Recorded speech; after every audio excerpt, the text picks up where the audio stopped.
আজকের ছোট্ট ভিডিওতে আমরা জানব আমাদের মা কিভাবে পুজো নিতে পছন্দ করতেন। মাকে তো সমস্ত ভক্তরা তাদের মনের মতো করে পুজো করতেন বা তাকে প্রণাম করতেন, কিন্তু মা অনেক কিছু বিষয়ে অসন্তুষ্ট হতেন। তিনি অস্বস্তি বোধ করতেন। মার কাছে সারাদিন সদা সর্বদা মহিলা ও পুরুষ ভক্তের আনাগোনা থাকত। মা সেই মহিলা ভক্তদের সব সময় বলে দিতেন কোন কোন দ্রব্য দিয়ে মাকে প্রণাম নিবেদন করা যাবে আর কোন কোন দ্রব্য দেওয়া যাবে না, অর্থাৎ মা যে দ্রব্যগুলি দিলে অসন্তুষ্ট হতেন সেইগুলি। কোনো ভক্ত শ্রীমাকে পূজা করিতে আসিলে তিনি বিল্বপত্র দিতে বিশেষভাবে নিষেধ করতেন। সময় সময় তুলসীপত্র দিতেও নিষেধ করতেন। এমনও দেখা গিয়েছে যে তিনি চাদর মুড়ি দিয়া দাঁড়াইয়া আছেন। ভক্ত নিষেধ সত্ত্বেও অলক্ষ্যে বিল্বপত্র বা তুলসীপত্র দিয়া পূজা করিয়া গিয়াছেন।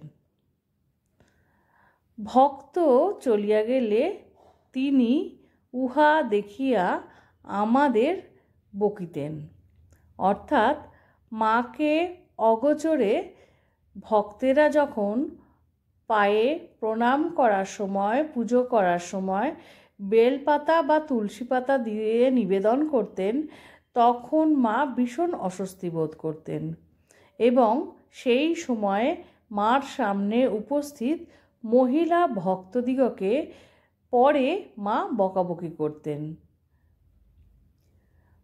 আর যখন সেই ভক্ত যিনি পায়ে তুলসী পাতা বা বেলপাতা দিয়েছেন চলে গেলে তখন মার সঙ্গীরা বকা খেত আর বলতেন,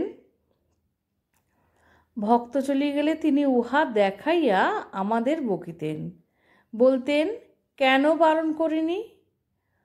আমরা হয়তো বলতাম ভক্তের প্রাণে কি করে কষ্ট দেব। মা শুনে বলতেন, তিনি শুনিতেন না, বলতেন চটে চটুক দিতে দেবে না, অর্থাৎ মার এখানে জোর করে বারণই করতেন পায়ের মধ্যে তুলসী পাতা ও বেলপাতা দিতে। আর মা একাদশীতে কি খেতেন তাও আমাদের অনেকের কাছে অজানা। মা একাদশীর দিন কোনো অন্ন মুখে দিতেন না, অর্থাৎ দাঁতে কাটতেন না। সেদিন লুচি, রাধাবল্লভী, ছোলার ডাল বা ধোকা, সুজির পায়েস অথবা ক্ষীর কমলা খেতেন। মা সব সময় একাদশীতে এই অন্ন মুখে তুলতেন না, তার বদলে লুচি, রাধাবল্লভী, ছোলার ডাল, ধোকা আর ক্ষীর কমলা অথবা সুজির পায়েস, মা সুজির পায়েসটা খেতে খুব ভালোবাসতেন। এরকমই ছিল মায়ের খাওয়া দাওয়াগুলি। মার কাছে সব সময় তার সন্তানেরা, তার ভক্তেরা, মহিলা ও পুরুষরা আসতেন।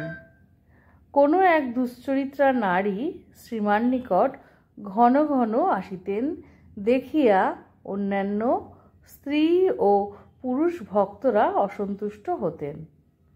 এমনকি একদিন শ্রী ঠাকুরের কোনো এক বহু প্রাচীন ভক্তের স্ত্রী শ্রীমার নিকট এই বিষয়ে অভিযোগ করিয়া বসেন, কিন্তু শ্রীমায়ের পূর্বোক্তরূপ একই ভাবের উত্তর, আমি খালি ভালোটিরই মা, খারাপের নই।